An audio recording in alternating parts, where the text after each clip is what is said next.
Hello and welcome to the How to Exit podcast. Today I'm here with David Barnett. He's a mentor, author, speaker, educator, seminar host, consultant, and he helps people buy and sell businesses. So, hey man, thank you for being on the show today, David. I was telling you before we hit the go live button. I've consumed your content for quite a while now. You've got a pretty extensive collection of stuff out there, and it's just something that helped me get into this industry. So I want to thank you first for being here.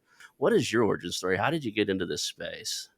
It's a great story. I think that most people are supposed to have some kinds of like tragic story about how they ended up, down in the dirt, and then they recovered and they've got a secret to share with everyone. And my story is that I was born to a young unwed mother, and then I got adopted. So that's how I solved my problem at a very young age. But as I grew up in my adopted family, which was really an idyllic and perfect childhood, really, I began to. It was never a secret that I was adopted. I began to realize just how different I was from my adopted parents, and so my dad, who raised me, was an electrical engineer and had an engineer's mind, and was always trying to figure out problems and how to fix things, and very quiet, kind of person. And my mom was a very stereotypical homemaker type of mom who would spend her time on, at the house and made lunch for us every day when I was in school, come home for lunch kind of thing. And so it really was a great environment, but more and more I would see problems in the world and want to figure out how I could do things better and make money at it.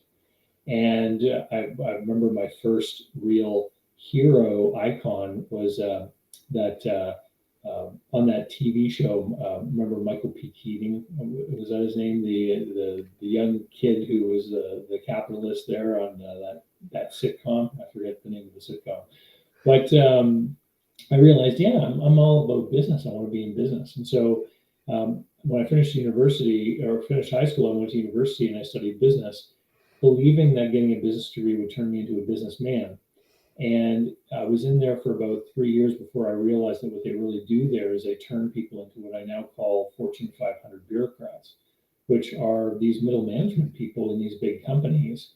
You start sitting through these classes where you're learning about case studies about whether or not GE should enter this, foreign market, and you realize, wow, this has really got nothing to do with what I'm interested in, which are all these businesses I see when I'm driving through, a city, like the street level businesses, the tire service guy, and the hair salon, or the company that makes something, a small factory or whatever. And so my real education, and while I was a kid, I had all these little, childhood businesses, cleaning snow off people's driveways and delivering newspapers and things like that. And so those yellow pages were really important for those local businesses, because if you came home and there was a leaking pipe, you had to grab that book to find a plumber, not in California, but someone who could come over and fix your problem right away. And so that was where I really developed sort of a wide level of, that mile wide, inch deep kind of expertise into all of these different kinds of businesses, and learning what kinds of customers they wanted, and then I learned how I could help them get those customers, either through yellow pages or through doing other stuff. And there are all kinds of neat lessons I learned in those days, about sales, about presentations, about empathy and understanding other people's points of view, and what they want to get out of the transaction. And it was really interesting because I had some very good mentorship and leadership in my years with the Yellow Pages. I was there for 7 years ultimately. And one of the things that I learned is that you don't go looking for a customer today, you want a customer for a decade. And the way that you do that is by providing value and providing good service, and giving somebody what's actually going to help them. I left Yellow Pages and I started a business with a partner, and we grew that business for about 2 years before I realized that my heart wasn't in it. And that's when I took a program to learn how to be a business finance consultant. And I started to help businesses grow through getting financing. So I was brokering equipment loans and leases. I was brokering factoring facilities, which is the sale of accounts receivable, helping people get bank loans, lines of credit, that kind of thing. In my last year as an office owner, 2011, I'll tell you this story because it sums it up really well. At the end of August 2011, I had 6 deals lined up for the fall. They were going to bring in $250,000 of commission earnings. One deal fell apart because it was a franchise business, and the franchisor was a real jerk to the buyer. And the buyer said, I love this business, but I will not get into business with those guys. So that deal fell apart.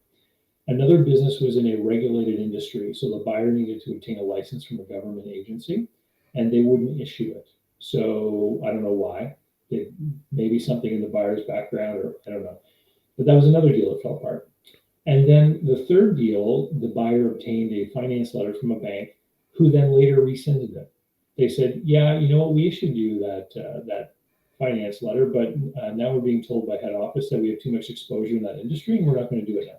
And that's what I've always positioned myself as, is kind of like insurance.